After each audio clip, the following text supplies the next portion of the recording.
हर बच्चे को जो है एक छोटी सी बात समझनी चाहिए कि आपका क्राइटेरिया क्या है। अगर आप मई में सोच रहे हैं कि मैं पढ़ के रैंक ले आऊंगा तो भैया थोड़ा सा मुश्किल है। प्रॉब्लम क्या होती है हमें इसको समझना पड़ेगा। होता क्या है, और 25% सिलेबस जो होता है ना, ये हमेशा ये हर पेपर की कहानी है। एक तो ये टाइम कंज्यूमिंग होता है और दूसरा जो है ये डिफिकल्ट होता है। तो न्यू स्कीम में क्या करें, न्यू स्कीम में 75% के अंदर क्या आता है और क्या एक्सक्लूड करना है, ये जो है बहुत इंपॉर्टेंट चीज है। नहीं तो सिर्फ इतना करके चले जाना, फेल हो जाओ तो लिख देना चंदन सर आपकी वजह से फेल हुआ, तुम्हारी गलती नहीं।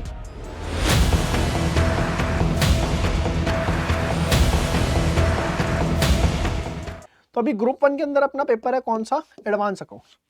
सब एडवांस अकाउंट्स के अंदर क्या करे कि पास हो जाए, बढ़िया पास हो जाए एकदम। देखो एडवांस अकाउंट्स का जो मेरा एनालिसिस कहता है, आपका जो चैप्टर है ब्रांच अकाउंट्स, ठीक है। इसके बाद अगर हम बात करें आपका है बायबैक। इसके बाद अगर मैं बात करूं आपका इंटरनल रिकंस्ट्रक्शन, ठीक है।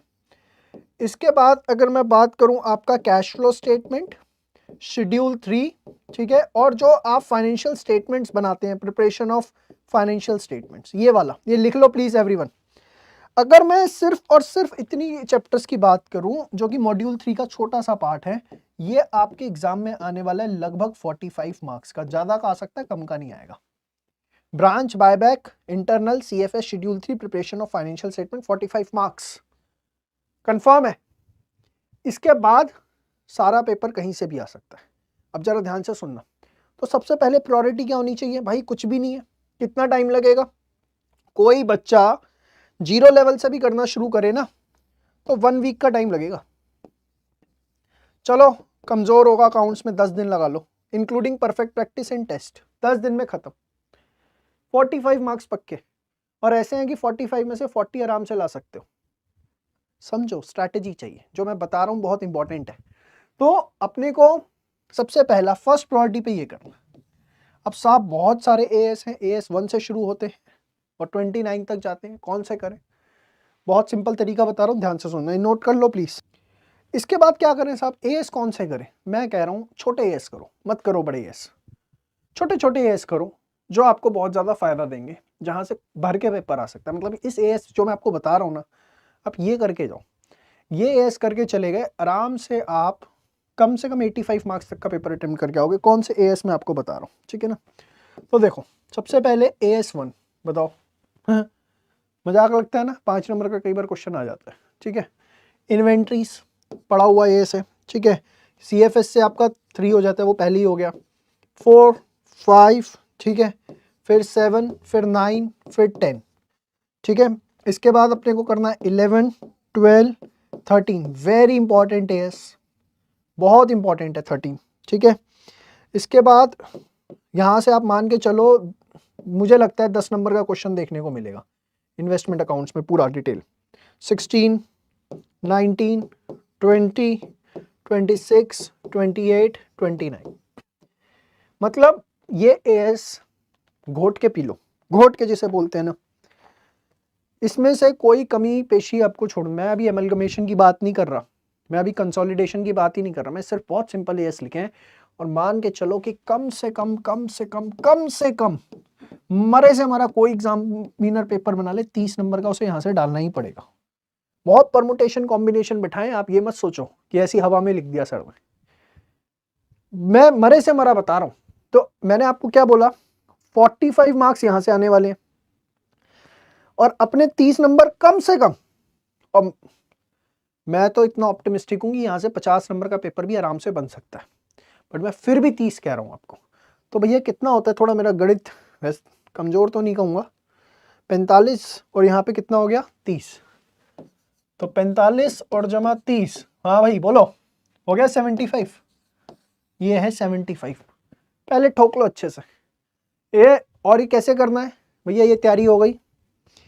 तैयारी होने के बाद इसके मेरे जितने परफेक्ट प्रैक्टिस बुक के क्वेश्चंस हैं, एक एक क्वेश्चन। साहब आप तो यहाँ पे प्रोडक्ट सेल कर रहे हो, हाँ सेल कर रहा हूँ भाई, करोड़पति बन जाऊंगा, अरबपति बन जाऊंगा, इसलिए सेल कर रहा हूँ। ये क्या है, ये जड़ी बूटी है, किसी से भी पूछ लेना, इसी से ही पास हो गए, क्योंकि इसके अंदर सारे past exam, mock test, RTP, ICI, पता नहीं क्या क्या, और इतना systematically minimum number of questions में क्लब किया है ना कि बच्चे बोलते हैं हर बार पूरा पेपर इसमें से आया। मैं नहीं बोलता, जहां जाके रिव्यू पढ़ना है, किसी से पूछना है पूछ लो। खैर, तो इसके सारे क्वेश्चन परफेक्ट प्रैक्टिस के। इसके बाद अपने को क्या देना है? टेस्ट। सोचोगे लेक्चर देख लिया काम हो गया, नहीं। सबसे बड़ी प्रॉब्लम क्या है आपकी? आप आधी अधूरी बातें सुनते हो। आज आप सुनने के मूड में हो शायद, इसलिए पूरी सुन लो, नहीं तो अदरवाइज आप आधी अधूरी सुनते हो। आपको पीपी करनी है, मतलब ये कंटेंट जो मैंने बताया एडवांस अकाउंट्स में, ये आपने किया। इसके बाद आपने परफेक्ट प्रैक्टिस बुक करी, फिर आपने टेस्ट जरूर देना है। बिना टेस्ट के कहानी आगे नहीं बढ़ानी।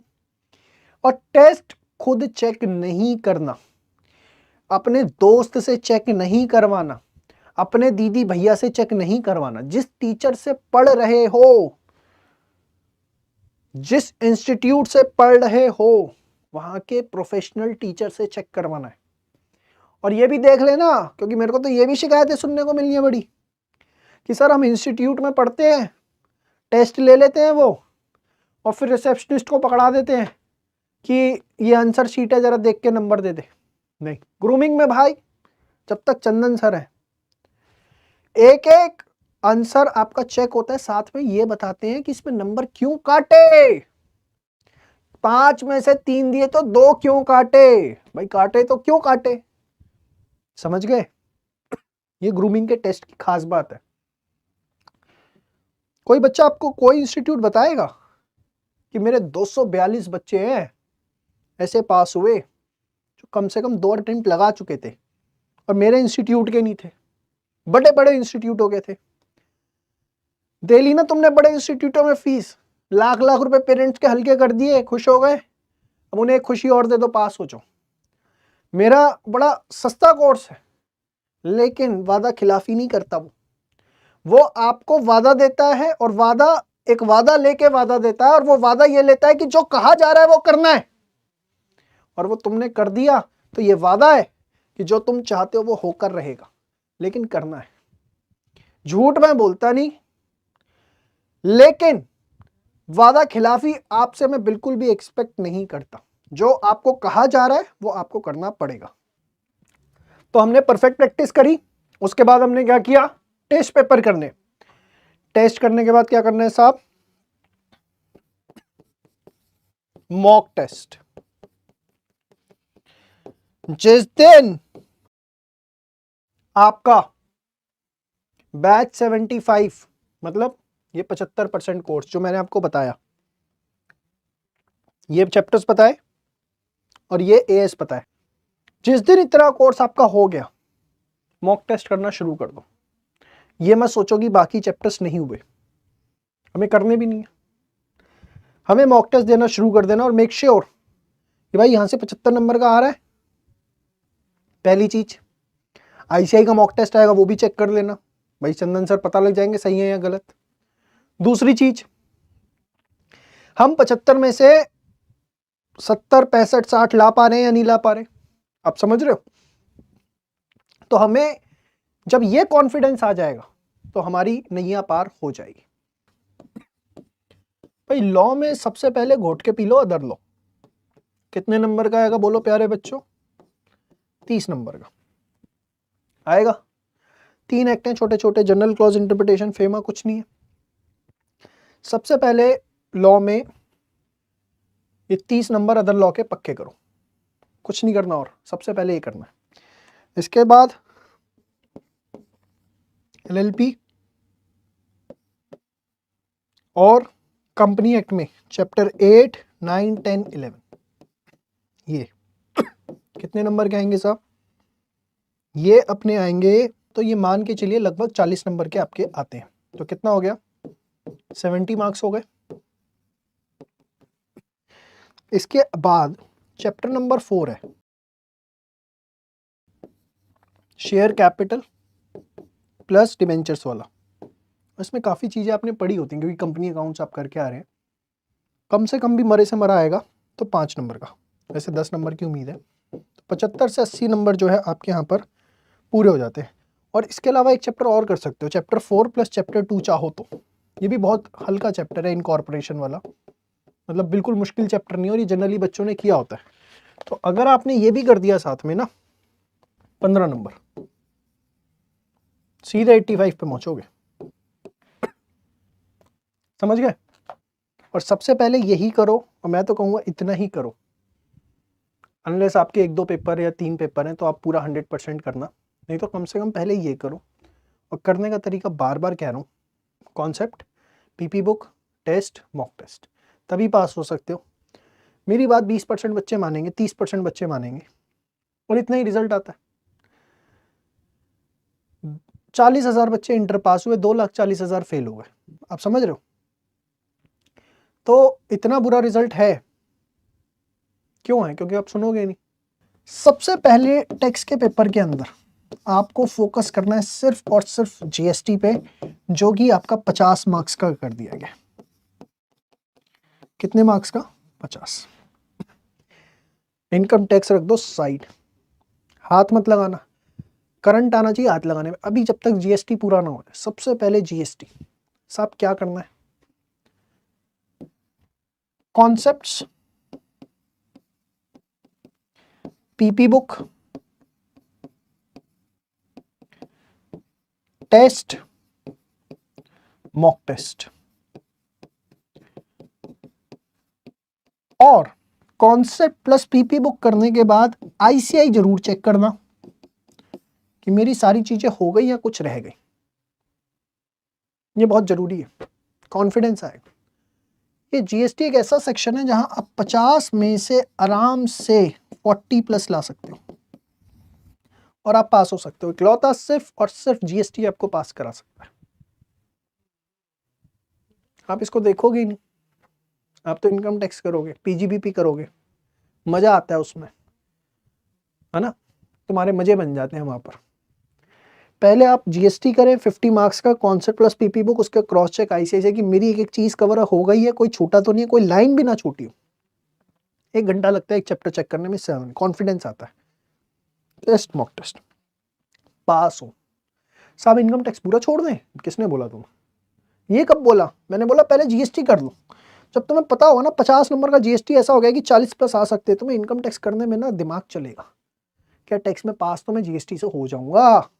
अब इनकम टैक्स मुझे होनी तो जैसे दीवार बन गई है, अब तो पेंट करना है, तो मेरे लिए इनकम टैक्स पेंट का काम करेगा। अब पेंट में क्या करना है, मतलब इनकम टैक्स के कौन से चैप्टर करने हैं साहब अपने को? ध्यान से सुनो। इनकम टैक्स के अंदर हमें करना है क्या, अगर मैं इसके ऊपर बात करूं, ध्यान से सुनना, इंपॉर्टेंट है।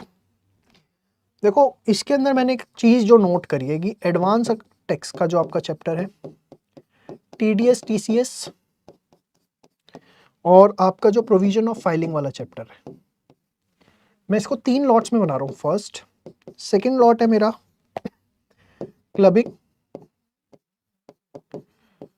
और सेट ऑफ, ठीक है, और डिडक्शन भी ले सकते हो आप। तीसरा लॉट है salary, house property, other sources. आप जब भी करें ऐसे ही करें, मतलब ये 3 लॉट मैंने आपको बता दिए।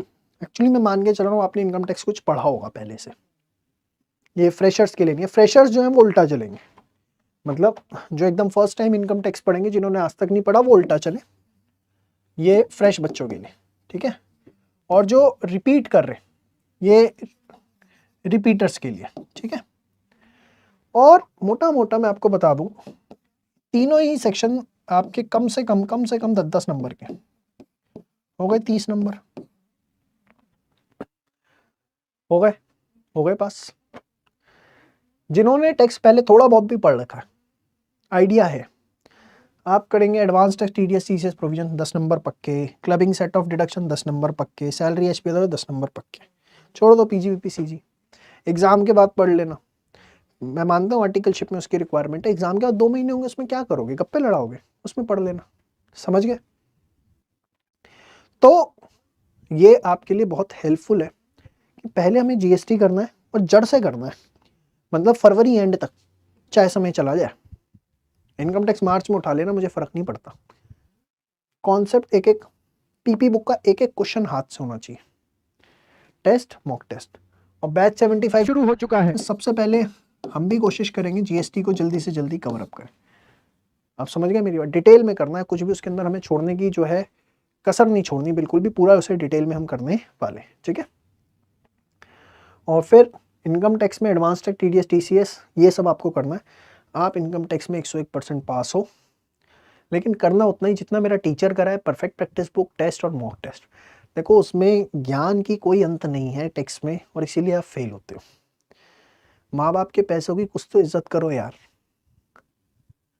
है। एक एक सब्जेक्ट की तुम 15-15, 20-20 हज़ार रुपये फीस दे देते हो, बस क्या है यार। और फिर भी रिजल्ट फेल, और टीचर की कोई रिस्पॉन्सिबिलिटी नहीं है।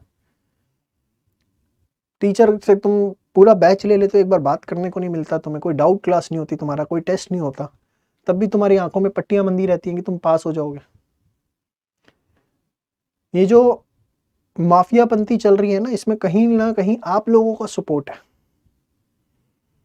इसलिए चल पा रही है। जिस दिन आप लोग ठान लोगे कि भैया आंखों की पट्टी को उतार करके खुली आंखों से डिसीजन लेना है, पास होना शुरू हो जाओगे। और मुझे बड़ी खुशी है कि बच्चे इस चीज़ को समझ रहे हैं, आगे बढ़ रहे हैं, पास हो रहे हैं। आखिरी में बता दूं फटाफट, तो अपना तो भैया सेट स्टैंडर्ड है, उसमें था, है और रहेगा material, labour, overhead, cost sheet, ABC, costing, standard, marginal, budget और थ्योरी। 75। ऑडिट में साहब क्या करना है, बड़े ध्यान से सुनना, बहुत ज्यादा यूजफुल स्ट्रेटेजी आपको बताने जा रहा हूं। ऑडिट के अंदर chapter number 1, chapter number 5, chapter number 8, chapter number 9, 10 और 11, ये आपके कम से कम 60 मार्क्स की वेटेज रखेंगे। 1, 5, 8, 9, 10, 11 एज पर आई से ही बता रहा हूँ, जिसमें 9 और 10 से मैं उम्मीद करता हूँ 15 नंबर का पेपर, यहाँ से 10 नंबर का पेपर, और यहाँ से मैं मोटा मोटा 35 नंबर का पेपर उम्मीद करता हूँ। इंटरनल बाइफर्केशन अगर मैं बात करूँ तो ये हो गए आपके कितने, 60 मार्क्स हो गए साहब। इसके बाद क्या करें, इसके बाद जो है आपको उठा लेना चाहिए चैप्टर नंबर 7, 10 मार्क्स का, तो ये आपके कम से कम 70 नंबर को यहाँ पर पूरा कर देगा। ऊपर ही होंगे, लगभग 80 के आसपास जाएंगे, ये मिनिमम साइड बता रहा हूँ कि बहुत मुश्किल पेपर आ गया तो हमको ऑडिट के अंदर क्या करना। आप समझ गए मेरी बात, गॉट इट। अब मैंने ऑडिट का आपको बता दिया कि ये चैप्टर्स आपके 60 मार्क्स के, और चैप्टर 7, 10 मार्क्स, टोटल आपका कितना हो गया बच्चे, 70 मार्क्स हो गया। ये वीडियो अपने दोस्त जो रह गए इंटर में उसके साथ शेयर कर देना, बहुतों का भला होगा, बहुतों का भला होगा, क्योंकि ये चीज़ें आपको पास कराएंगे। अब सोचो अब ये करने में कितना टाइम लगता है। मैं अगर बात करूं, ये तैयार करने में आपको वीडियोस देखने में तो सिर्फ 7 डेज लगने, कहीं से भी कर लो, लेकिन उससे काम नहीं होगा। पीपी बुक करनी है, टेस्ट देने हैं, मॉक टेस्ट देने हैं, ये बहुत ज़रूरी है। क्योंकि ऑडिट में बच्चा फेल क्यों होता है, ऑडिट में बच्चा फेल होता है अपनी राइटिंग की वजह से। वो सोचता है राइटिंग ना करूं और पास हो जाऊं, और ऐसा होता नहीं है। आप सोचोगे मैं सिर्फ लेक्चर देख लूं, दिमाग में बैठा लूं और सीधा एग्जाम में लिखाऊं, फेल हो गए पक्का। ऑडिट में राइटिंग प्रैक्टिस चाहिए। ये बात आपको कोई क्यों नहीं बताता, कारण क्योंकि अगर राइटिंग आप करने लग गए तो चेकिंग के लिए तो उनके सर पे ही डालोगे ना कि भैया चेक करके दो, और वो चेक करने लग गए तो फिर रोकड़ा कहाँ से आएगा। हमारे यहाँ डेडिकेटेड टीम है प्रोफेशनल्स की, जो आपके पेपर चेक करती है और कमेंट देती है कि कहाँ आपके मार्क्स कट रहे, वो इस पे काम करते हैं। इसी वजह से देखो हमारे बच्चे क्यों पास हो रहे हैं, क्यों बॉटम लाइन रिजल्ट हमारा इंटर का इस बार लगभग 63% के आसपास का जो रिजल्ट मैं अभी तक देख पा रहा हूं है, क्यों है, बेस पे काम कर रहे हैं, उन चीजों पे काम कर रहे हैं जो अवॉइड की जाती हैं, इसलिए हमारा रिजल्ट आ रहा है और कोई अलग तरीका नहीं। बिना राइटिंग के कोई बच्चा पास नहीं हो सकता। FM SM की ले रहा हूँ भाई, FM SM के में SM तो 100% करना है, कुछ भी नहीं छोड़ सकते इसमें आप, एकदम 100 घोट के पीछो, घोट के। सब मुझे तो थ्योरी में बड़ी दिक्कत है, दिक्कत थ्योरी में नहीं है, दिक्कत ये है कि आप राइटिंग नहीं करते, आप राइटिंग करोगे पूरे नंबर आएंगे, घबराओ मत। उसके बाद सब FM में क्या करें, FM के अंदर आपको बहुत लिमिटेड चैप्टर करने की जरूरत है। एक तो आपके पास चैप्टर है सोर्सेज ऑफ फाइनेंस। साहब ये कौन सा चैप्टर है, मॉड्यूल खोलो निकम्मो, कभी खोल के देखा है उसको? टीचर ने बोल दिया होगा कि बेटा इसको साइड रख देना, क्योंकि अगर गलती से तुमने उसे खोल लिया तो फिर टीचर से पूछ लोगे ये 2000 रुपये का मॉड्यूल तुमने ICI से कॉपी करके बेचा है हमें। कैपिटल स्ट्रक्चर और लिवरेज, ये 4 चैप्टर FM के घोट के पी लो, 25 नंबर के आने ही आने। मैं सर कैपिटल बजटिंग नहीं करना, वर्किंग कैपिटल नहीं करना, मैं तो कह रहा हूँ मत करो, इतना कर लो बस। SM में कितने आ गए 50, FM में कितने आ गए 25, हो गए कितने 75। सबसे पहले ये कर लो, इसके टेस्ट दे लो, इसके मॉक टेस्ट दे लो, जब 75 में से 70 आने शुरू हो जाए तो कैपिटल बजटिंग वर्किंग कैपिटल भी कर लेना। सर हमारे टीचर ने बोला है नॉलेज लेनी है। अरे भाई उस टीचर से हाथ जोड़ के ये भी पूछ लो कि भाई इस नॉलेज का क्या करूं जिससे मार्कशीट में पास लिखा हुआ ना आए। ले लूंगा नॉलेज, बहुत अच्छे से ले लूंगा, एग्जाम पास हो जाए, एग्जाम दे दूं मई में भी, 2 महीने का ब्रेक होगा, खूब नॉलेज बटोरेंगे, जो जो नहीं किया वो सब ले लेंगे। आप समझ गए मेरी बात? देखो मैं हनुमान जी नहीं हूं जो सीना फाड़ के दिखाऊं कि दिल में क्या है, लेकिन विश्वास मानो सिर्फ और सिर्फ आपका भला, इससे ज्यादा कुछ नहीं सोचते। और जो बेइंतहा प्यार मिला है ना आपका, बेइंतहा, सोच भी नहीं सकता, बेइंतहा प्यार। जब बच्चे आगे से, एक बच्चा 600 किलोमीटर ट्रेवल करके आया ऑफिस में जस्ट टू से थैंक्स, सर 3 अटेम्प्ट लग गए थे, होप खो दी थी, आपसे जुड़ा पास हो गया। और क्यों हो रहे हैं 242 बच्चे, मैं आपको बताया ये वो बच्चे हैं 242 इस बार जो पास हुए जिनके कम से कम 2 अटेम्प्ट लग चुके थे, 70,000 80,000 लाख रुपए, 1.5 लाख रुपए की फीस दे चुके थे, फिर ग्रूमिंग आए, सोचा चलो ग्रूमिंग को एक चांस दे देते हैं, पास हो गए, पास हो गए। कहां से आए ये बच्चे, क्यों पास हो गए? क्या ये फर्स्ट अटेम्प्ट में नहीं हो सकते थे? क्या ये सेकंड में नहीं हो सकते थे? इनकी ब्रेन वॉशिंग कर दी गई, दिमाग घुमा दिया गया। बड़े टीचर से नहीं बढ़ोगे तो तुम्हारा डमरू कल्याण नहीं होगा। डमरू कल्याण एक वर्ड क्या होता है सर? डमरू कल्याण मतलब फर्स्ट अटेम्प्ट, पढ़ लिए फेल हो गए। भाई तुम एक सिंपल सा लॉजिक लगाओ ना, सिंपल सा। हिंदुस्तान का मैक्सिमम बच्चा बड़े टीचर से पढ़ता है, और उससे पढ़ के अगर सब पास हो रहे होते तो 10% रिजल्ट क्यों आता? बस खत्म। इतना दिमाग है या वो भी खत्म हो गया तुम्हारे अंदर? और हो गया तो फिर सीए छोड़ दो, समझो मेरी बात। आपको कोई भी ताकत पास होने से नहीं रोक सकती, आपका जन्मसिद्ध अधिकार है। क्या है सीए के एग्जाम्स में? अगर आपने कंसिस्टेंसी के साथ जो कहा जा रहा है वो किया, जो बता रहा हूं इतना किया, परफेक्ट प्रैक्टिस का एक एक क्वेश्चन किया, मॉक टेस्ट दिए, बस खत्म। उसका टाइम बचेगा बाकी कर लेंगे, खत्म कहानी। समझ गया मेरी बात? और देखो इसी के लिए सिर्फ इतना कोर्स बहुत अच्छे से कराने के लिए, जिसमें आपके सारे कॉन्सेप्ट्स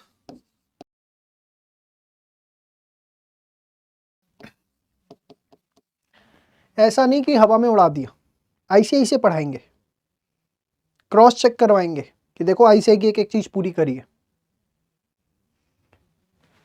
उसी में आपको पीपी के क्वेश्चंस करवाएंगे, टेस्ट लेंगे और मॉक टेस्ट लेंगे। ये सब चीजें, ये सब चीजों के लिए हमने लॉन्च किया है क्या? बैच 75। बाकी देखो जो मैं बताना चाहता था वो मैंने बता दिया, कोशिश पूरी करी है कि आप लोगों को बेस्ट गाइड करूं, और मेरा मकसद भी यही रहता है, रास्ता दिखा दिया जाए। चलना ना चलना तो देखो आपके हाथ में। चलिए आज के लिए इतने ही, मिलेंगे नेक्स्ट सेशन में, तब तक के लिए बाय बाय, टेक केयर, जय श्री श्याम, जय श्री श्याम।